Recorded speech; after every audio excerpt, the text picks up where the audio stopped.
Tottenham Hotspur and interim manager, caretaker manager, well, however you look at it, Igor Tudor, they picked up the first win under the caretaker manager in the Champions League.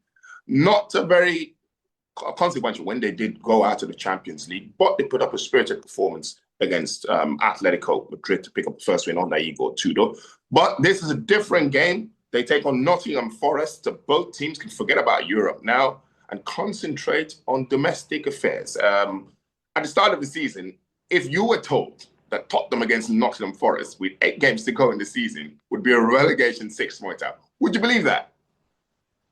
No, I wouldn't. Unfortunately, this is the reality for Tottenham fans. It's been a bizarre season, not just for ourselves, but also Nottingham Forest. Compared to their last campaigns, obviously Forest just dipping out of the top 4 towards the end of the season. Tottenham winning the Europa League, of course. So it's been a real downturn for both clubs, and the importance of this fixture cannot be understated.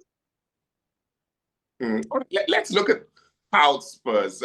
Are you of the school of thought? Everyone thought he'd be gone. That's Igor Tudor after that horrendous start he made. And then they put up a big of performance against Liverpool last time out. Got to draw that last-minute goal from Richarlison. And then the win against Atletico Madrid. Do you still think Igor Tudor is the man to keep Spurs up? Oh, I think he's more of the man. I'm not completely convinced, but what I would say is I'm more confident than when we spoke 7 days ago. I didn't expect anything from that trip to Liverpool. I think they gave a good account of themselves. You can also argue that Liverpool were off the boil and Tottenham took advantage of that, but you have to do that when you're scrapping for every point. As for last night's win over Atletico Madrid, again, the tie had already gone, really. It was formalities, but that shouldn't discredit Tottenham's performance. There was a lot of fight. I feel like they're just a bit sharper, a bit more athletic compared to what he inherited. So there's progress, but you don't want to sort of assume that everything's fine. You know, if we don't beat Nottingham Forest from a Tottenham perspective, then everything's not fine.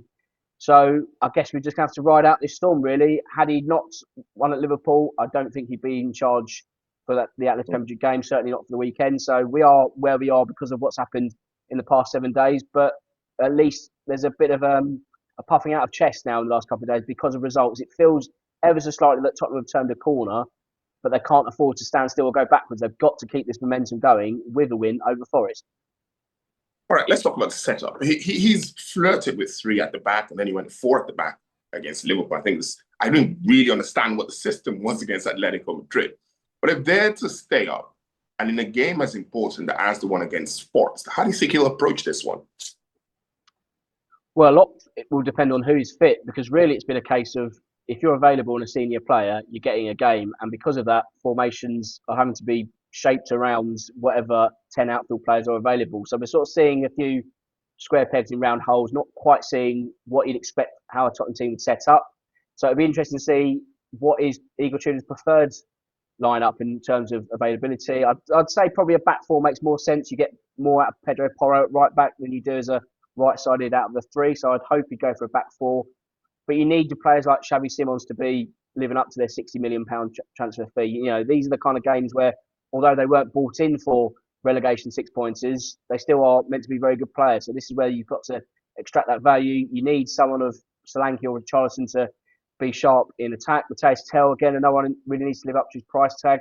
But also players like Archie Gray, you know, under the radar, but playing really well. Arguably Tottenham's best player, or certainly one who's fought the most in Tottenham's recent peril. So a lot, again, will come down to who is fit. Conor Gallagher's been ill the last week or so. That's been a blow. But you could then argue he's not really clicked at all since coming to Tottenham. You could even argue that why did Tottenham buy him? It hasn't really added anything, or did they need him? So, I think the real benefit will be the fact that Tottenham played in Europe 24 hours before Nottingham Forest. Nottingham Forest obviously playing in Denmark later tonight, that being Thursday night, and then they've still got to fly back from Denmark to prepare for this game. So that in itself might be the extra edge that Spurs need.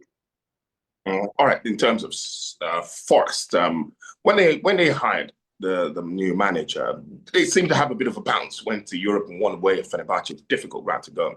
Won the game quite handsomely. But apart from that, it's pretty much not had maybe the bounce that the owner thought he would have. They still pretty much look like they can't win a game in the Premier League. Well, they can't, can they, really? If you look at results, they haven't won any of their last 6. They've been rather solid, but they haven't been spectacular enough. 3 draws out of that 6, but still just hovering above the relegation zone.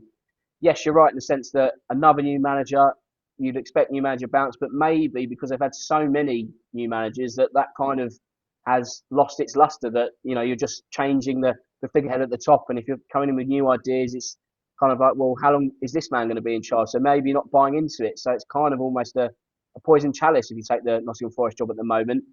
But again, Forest have got a good team. This is not a team which has been bad overnight.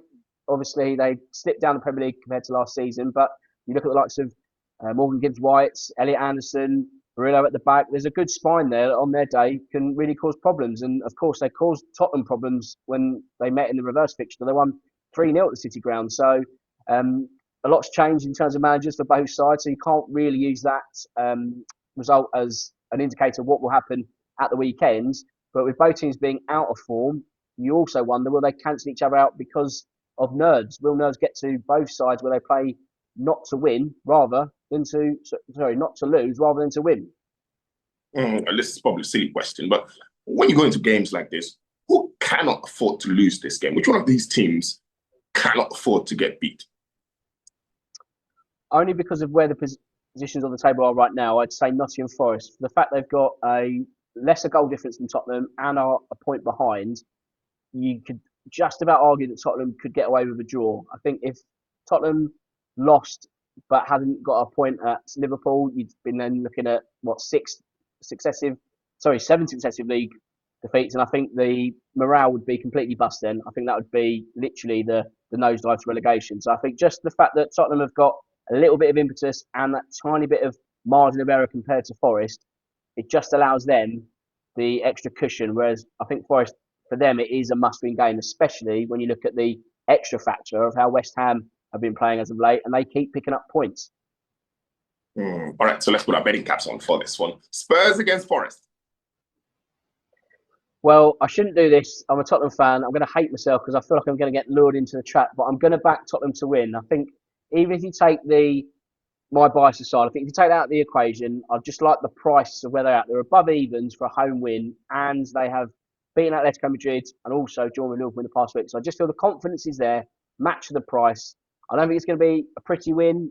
I don't really care if it's a pretty win. I just want and need those 3 points for myself. So I'm going to put all my eggs in a home win here, but I think for a good price and a good reason. All right. Thank you very much, Dan. We'll keep our fingers crossed for that. Thank you very much, Tolu.